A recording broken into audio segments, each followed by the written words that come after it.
तो पिछले एपिसोड में एवाई ने आर्टिफैक्ट के बैरियर गायब होने के बाद होली लैंडो के बाकी लोगों के ऊपर फॉर्मेशन से लाइटिंग अटैक करके किसी और जगह में स्पेस क्रैक खोल के पहुंच गया था। लेकिन यहाँ मेरा एक मिस्टेक हो गया था, वो किसी दूसरे जगह पर नहीं, उसको सिस्टम ने ब्लास्ट के रेंज से बचाने के लिए सीक्रेट रियलम के भीतर टेलीपोर्ट कर दिया था। अब आगे इस एपिसोड की स्टार्टिंग सिस्टम की नोटिफिकेशन से होती है। सिस्टम ने कहा होस्ट ने पील लेने के बावजूद सिस्टम सीक्रेट रियलम के कोर को 2 आवर में रिफाइन कर दिया। इस कोर के कारण फाइट के समय आपका कल्टीवेशन टांगजुआन रियलम के फास्ट स्टेज से 9 स्टेज से ऊपर जाता है। एवाई ने कहा मैं एग्जॉस्ट हो गया हूँ, स्पिरिचुअल पावर की बात छोड़ दो, अब मैं मुश्किल से ही हिल पा रहा हूँ और एक ऐसा स्पेस है, अब यहाँ कुछ ऑरा या स्पिरिचुअल पावर कुछ भी नहीं है, इसलिए मेरा फिजिकल रिकवरी भी धीमे से होगा। और हाथ में एनर्जी गैदर करते हुए कहा मुझे अभी कोई रास्ता सोचना होगा और जल्द से जल्द यहाँ से निकलकर बाहरी दुनिया की स्पेशल पावर एब्जॉर्ब करके ठीक होना है। और स्पेस में थोड़ा सा खिसकर फाक करके देखकर चौंक गया और कहा डैम इट, क्या यहाँ कहीं से बाहर का स्पेशल पावर एब्जॉर्ब करने की जगह नहीं है?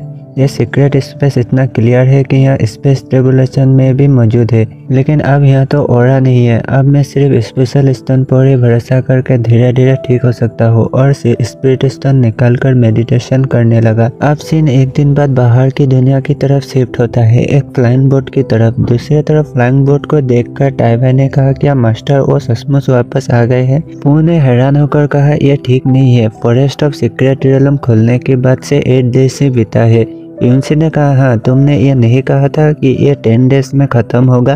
तभी फ्लाइंग बोट के नीचे आकर उनके सामने रुका और कुछ देर तक साइलेंस हो गया। फ्लाइंग बोट में कोई हरकत ना देखकर टाइवाई ने कहा यहाँ क्या हो रहा है, कोई बाहर क्यों नहीं आ रहा? फ्लाइंग बोट के पास आकर टाइवाई ने कहा मास्टर क्या आप मेडिटेशन कर रहे हैं? तभी फ्लाइंग बोट के भीतर से सानार रो रो कर सिस्टर सिस्टर कहकर बुलाने लगा। सानार को ऐसा बंद देखकर टाइवाई शॉक हो गया और कहा रुको, क्या हुआ और मास्टर कहाँ है? सानार ने कहा सिस्टर, इस फ्लाइंग बोट को मास्टर ने जबरदस्ती बंद करके मुझे भेज दिया। यूनसी ने कहा इस टेक्निक को देखो, इसे तो मास्टर ने ही किया होगा। फू ने कहा अरे नहीं, मास्टर जरूर से कोई मुसीबत में है और ये मुसीबत छोटी नहीं है, इसलिए उन्होंने सानार को टाइवाई शॉर्ट बिला में भेज दिया, लेकिन वो वापस नहीं आए। फिर फ्लाइंग बोट की डोर को खुलने के बाद सानार टाइवाई के गले लगकर रोते हुए कहा सिस्टर ये सब सानार की गलती है, सानार की गलती के कारण ही मास्टर आज ट्रबल में है। टाइवाई ने कहा रोना मत, रोने से पहले हमें सब कुछ क्लियर रूप से बताओ क्या हुआ। फिर सानार ने कुछ देर तक उन्हें सब कुछ बता दिया और ये ऐसा हुआ।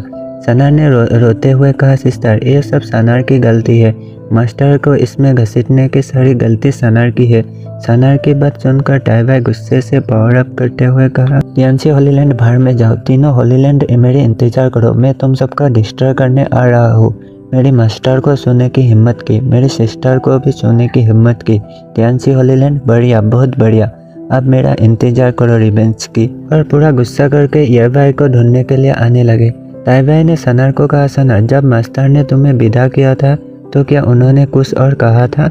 और मन में कहा मास्टर के कैरेक्टर को देखकर वो अपने काम की ओवरऑल सिचुएशन को अच्छे से ध्यान रखते हैं और हमारे लिए कुछ ना कुछ सुरख छोड़ा होगा। दूसरी तरफ सानार ने फानी सा शक्ल बनाकर कहा ओ हाँ, मास्टर ने तो कुछ कहा था और एक स्पेस रिंग देकर कहा मास्टर ने मुझे यह सब आप लोगों के लिए लाने के लिए कहा था। और मास्टर ने कहा स्पेस रिंग की चीज़ों का यूज़ कल्टीवेशन के लिए करो और उनके लौटने का इंतजार करो।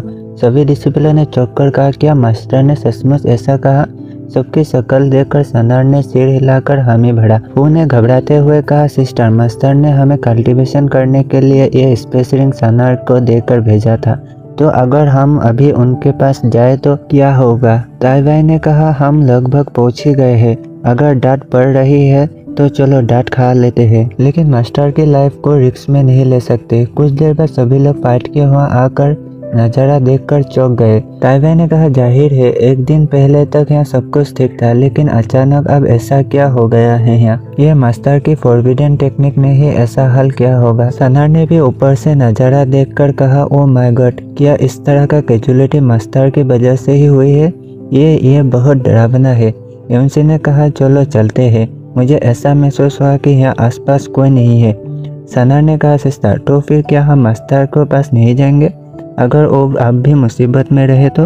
फ़ोन ने कहा, लिटिल सिस्टर तुम मास्टर को नीचे देखते हो, उनकी अक्ल और पावर के सामने उन्हें कुछ नहीं होगा। मास्टर के पास इतने पावर है कि वो इजीली वापस आ जाएंगे। हम आज ही मास्टर की वर्ड को सुनते हैं और जमकर प्रैक्टिस करने के लिए वापस लौटते हैं। हो सकता है मास्टर कुछ दिनों में हमारी प्रोग्रेस देखने वापस आए। यंगसी ने कहा, ठीक है, और ऐसे भी मास्टर अभी अभी रिग्रेस हुए हैं, शायद वो बाहर जाकर टहलना चाहते हैं।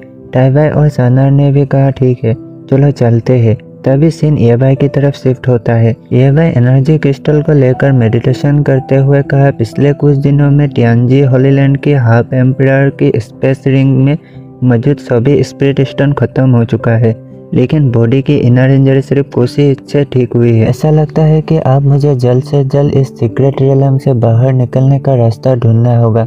आखिरकार रिग्रेस होने के बाद भी मैं ऐसे जगह पर अपना समय कैसे बर्बाद कर सकता हूँ। तभी एवाई खड़ा होकर स्पेस के छोटा सा पार्क को अपने थंडर की पावर को एक्टिव करके बड़ा करने की कोशिश करने लगा और कहा, थोड़ा सा ही बाकी है, हो जा। और तभी एवाई फट से गायब होकर आसमान में निकल आया और कहा, फाइनली मैं इस भूतिया जगह से निकल ही गया। और नीचे देखकर चौंक गया और ऊपर से नीचे गिरते हुए मन में कहा, अरे मैं इतना ऊपर कैसे फंस गया हूँ। घबराओ मत, मेरा करंट फिजिकल स्टैंड के साथ भले ही मेरा पास स्पिरिचुअल पावर अब नहीं है, ज़्यादा से ज़्यादा मुझे मामूली ही चोट लगेगी। और नीचे ढंग से गिर गया। मैं पहले से ही इंजर्ड हूँ, इसलिए मुझे इन दिनों संभल कर चलना होगा ताकि किसी मुसीबत को मोड़ ना लो। बस अब कुछ अपॉर्चुनिटी मिल जाए ताकि इंजरी को जल्द से जल्द ठीक कर सकूँ। पिछले 2 दिनों में स्पिरिचुअल पावर का आधा हिस्सा तो रिकवर हो गया है और इनर इंजरी धीरे धीरे रिकवर हो रहा है। और पैर के साथ टिक कर बैठने की कोशिश करते हुए कहा, बैठना तो इतना समस्या नहीं है, लेकिन चलना अभी भी मुश्किल है। तभी उसके पास से एक लड़की भाग कर गया। उसके पीछे पीछे कुछ और लोग भी भाग रहे हैं। उन्होंने कहा, लड़की क्या तुम्हें लगता है कि तुम हमारी मुट्ठी से बचकर भाग पाओगे? पूरे ह्यूमैनिटी हॉल तुम्हें ढूंढ रही है, इसलिए मुझे लगता है कि बेहतर होगा कि तुम अपने आप को हमारे हवाले कर दो। साइड के आदमी ने कहा, अगर मैं उसे जिंदा पकड़ लूँ तो मुझे होली ऑर्डर की टेक्निक सीखने को मिल जाएगी। दूसरे किसी ने कहा, ज़्यादा बकवास मत करो, नहीं तो वो भाग जाएगी। जल्द से जल्द उसे पकड़ने की कोशिश करो।